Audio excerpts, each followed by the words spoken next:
semana repasamos la figura de la líder indígena guatemalteca Rigoberta Menchú. Con 5 años empezó a trabajar en plantaciones de café y algodón. A la explotación laboral a la que fue sometida le siguió la muerte de 5 miembros de su familia, fruto de la violencia rural en un país dominado por terratenientes y militares. Fue entonces cuando se comprometió de lleno con la lucha por la libertad y la justicia de los derechos humanos y en especial de los pueblos indígenas. En 1992 recibió el Premio Nobel de la Paz en reconocimiento a su trabajo. Entonces, Informe Semanal emitió este reportaje. Esta mujer serena, con el olor a humildad que siempre irradian los grandes hombres, es Rigoberta Menchú. Desde hoy más que nunca, Rigoberta es un símbolo de paz y libertad para todo el continente americano. Representa la lucha de los pueblos indígenas que no se quieren rendir, en un país como Guatemala, atormentado por las masacres, el horror y la barbarie de los últimos 30 años.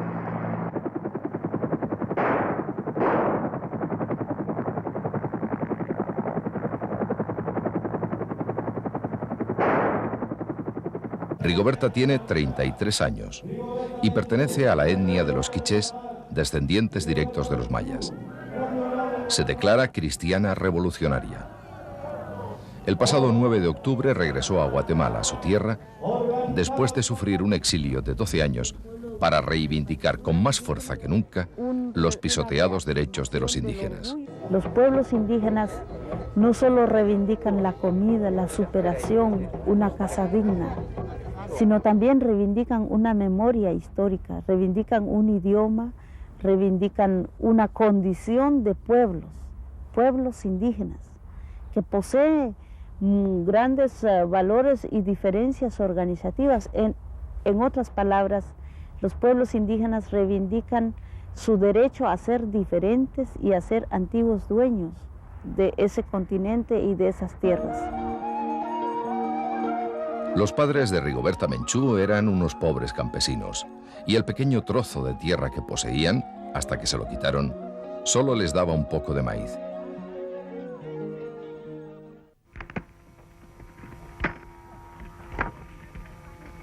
Todos los años, la familia se veía obligada a emigrar hacia las grandes fincas de los terratenientes.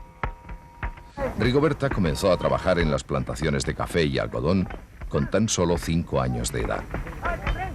Fue víctima de una brutal explotación, como sus 8 hermanos, como sus padres, como todos los indígenas que trabajan en las plantaciones por un jornal de muerte. La explotación ha sido una pesadilla cotidiana.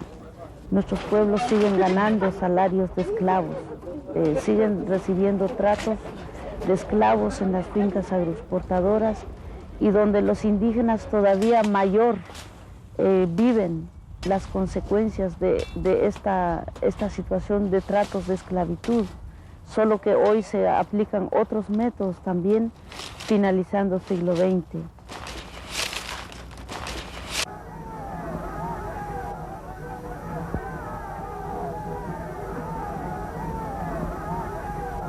En 1954, un golpe militar instigado por la CIA derrocó el gobierno democrático del presidente Arbenz. Se ponía así punto final a la democracia guatemalteca. Desde entonces se han sucedido en el poder una serie de generales, dictadores esperpénticos, por medio de golpes de Estado o bien celebrando elecciones fraudulentas.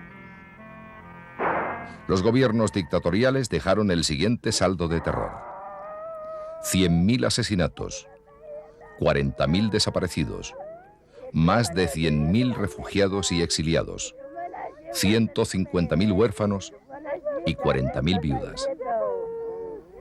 La mayoría de estos represaliados es indígena.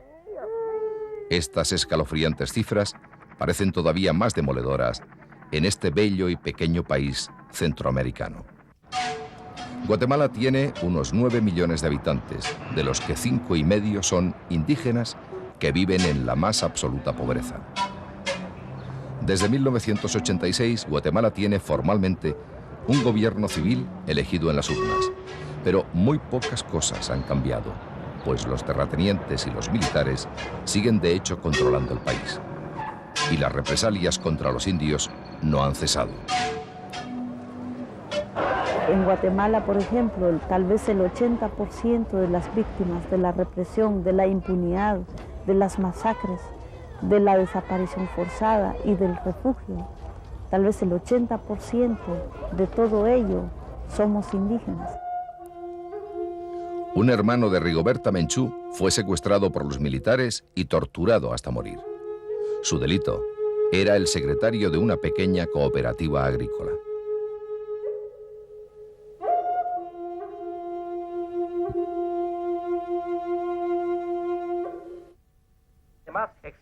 En enero de 1980, Vicente Menchú, padre de Rigoberta, murió carbonizado junto a otros 38 campesinos y obreros que decidieron ocupar la embajada española para denunciar al mundo los atropellos del régimen. Fueron las víctimas de un desalmado ataque policial. ¡Se están quemando! ¡Rompan esa puerta, señores! 3 meses después, Juana, la madre de Rigoberta, fue secuestrada por un comando paramilitar y torturada hasta la muerte. Rigoberta inició entonces su exilio y ha recorrido el mundo denunciando las atrocidades que sucedían en Guatemala. Definitivamente mi vida está en peligro, no solo en Guatemala, en cualquier rincón del mundo, en el sentido de que yo conozco las políticas represivas contra insurgentes y una de sus características más importantes es eliminar el testimonio, es eliminar el testigo, ya sea el testigo huérfano, el testigo que vio los crímenes o que vivió. Entonces, si esa consigna funciona, yo pienso que para los enemigos, los militares, los opresores, sería mucho más fácil que uno esté muerto y que le levanten a uno un muro de testimonio, pero ya en piedra y no en vida. Yo creo que ese riesgo existe. Rigoberta Menchú afirma que la lucha en Guatemala no es contra los ladinos, los no indígenas, sino por una sociedad más humana y justa. Pero si esto no se entiende así, también podrá correr el riesgo de que algún día sí en Guatemala la lucha sea eso, sea de ladino contra indígena o de indígena contra ladino. Si no se dan pasos hacia eso, también estoy absolutamente convencida que habrán brotes de expresiones, de luchas de los pueblos indígenas que no necesariamente van a ser luchas pacíficas o desarmadas. Eso es uno de los retos más grandes de América en especial. Lucha por la unión de todos los pueblos indígenas de América que aman su tierra como nadie.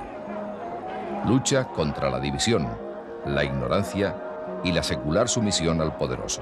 ¡Que amanezca ya! ¡Que llegue la grada! ¡Que amanezca ya! ¡Que llegue la grada! Hemos sobrevivido el despojo de las tierras, hemos sobrevivido la discriminación, la esterilización de las mujeres. Hemos sentido quizá en la misma manera la lesión que produce la discriminación, la opresión, la falta de acceso a una vida más digna. Es decir, hay una causa común que nos une los pueblos indígenas de América, causa común de todo lo que significa la destrucción, pero también causa común de la esperanza. La concesión ayer del Nobel de la Paz a esta mujer significa un claro homenaje a las víctimas de la represión en el continente americano, torturados, desaparecidos, asesinados. No es un estímulo a una persona porque una persona no hace historia, son los pueblos, es nuestra memoria, es nuestro pasado, presente y futuro, como pueblos de América y como pueblos pobres en general. Rigoberta, a pesar de los sufrimientos, no ha perdido la ilusión de soñar. Yo pienso que uno de los sueños más grandes que tengo en la vida es ver algún día un parlamento mixto en Guatemala.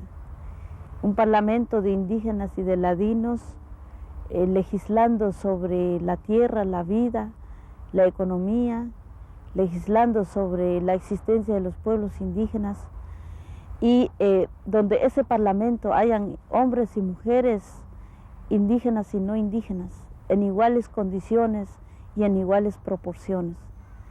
ese tiempo yo creo que será el tiempo más alegre de la historia de nuestros pueblos.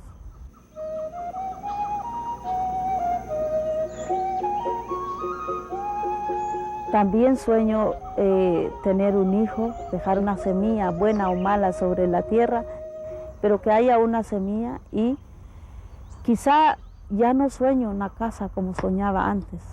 Soñaba una casa, un pedazo de terrenito, pero yo en ese sentido ya me dejo arrastrar por el destino y nada más. Yo pienso que es demasiado pedirle a la vida si uno pide siquiera un parlamento mixto y un hijo y ya.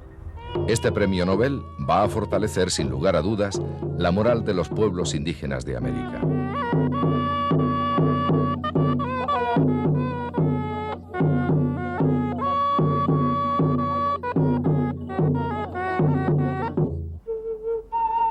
Y quizás algún día, como reza el Popol Vuh, el libro sagrado de los mayas, vendrá el amanecer, mañana saldrá el sol, tendremos larga vida.